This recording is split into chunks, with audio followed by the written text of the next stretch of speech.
Hello दोस्तों, आज हम लोग देखेंगे फिजिक्स का नियम और उदाहरण लाए हैं। क्वेश्चन भी शुद्धता और सटीकता के सटीकता पर शुद्धता और सटीकता पर। शुद्धता क्या होता है? यह बताती है कि मापा गया मान वास्तविक वास्तविक मतलब ट्रू मान के कितना निकट है, सही मान के कितना निकट है। शुद्धता बताती है। सटीकता यह बताती है कि माप बार बार करने पर कितने आपस में निकट है। ठीक। उदाहरण उदाहरण सही है, समझते हैं। यदि किसी छड़ की वास्तविक लंबाई 3 सेंटीमीटर है तो माप क्या होगी? मापा गया है, माप 1 जैसे मापा गया तो 2.95 आया, 2.96 आया। माप आपस में बहुत निकट है अर्थात सटीक है, लेकिन वास्तविक मान से कुछ दूर है अर्थात अशुद्ध है या अशुद्ध हो गया जाएगा। अब ऐसे ही एक इसको करना है, कैसे निकालते हैं आइए देखते हैं इस वीडियो में।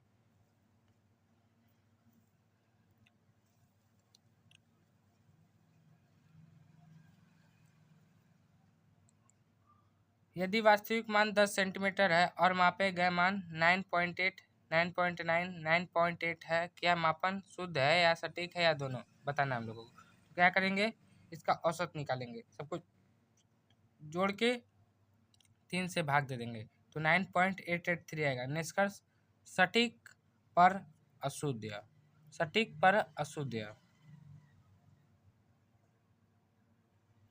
ऐसे ही दूसरा है, यदि वास्तविक मान 15 सेंटीमीटर है और मापे गए मान 14.50, 14.48, 14.51 सेंटीमीटर है।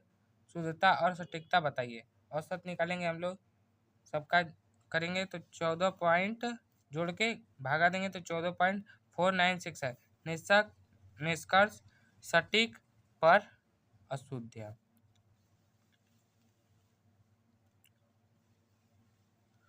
अब तीसरा देखेंगे एग्जाम्पल मतलब क्वेश्चन। यदि वास्तविक मान 25 सेंटीमीटर और मापे गए मान 23, 27, 22 है, औसत 23, 27, 22 को जोड़ के 24 भाग देंगे। निष्कर्ष न तो यह 25 के निकट है न तो सटीक है, न तो सटीक न ही शुद्ध। निकट भी नहीं है, न सटीक है न शुद्ध है। ऐसे शुद्धता और सटीक अशुद्ध या शुद्ध निकालते हैं, सटीक भी नहीं, सटीक न ही शुद्ध है तो यहाँ पे अशुद्ध हो जाएगा।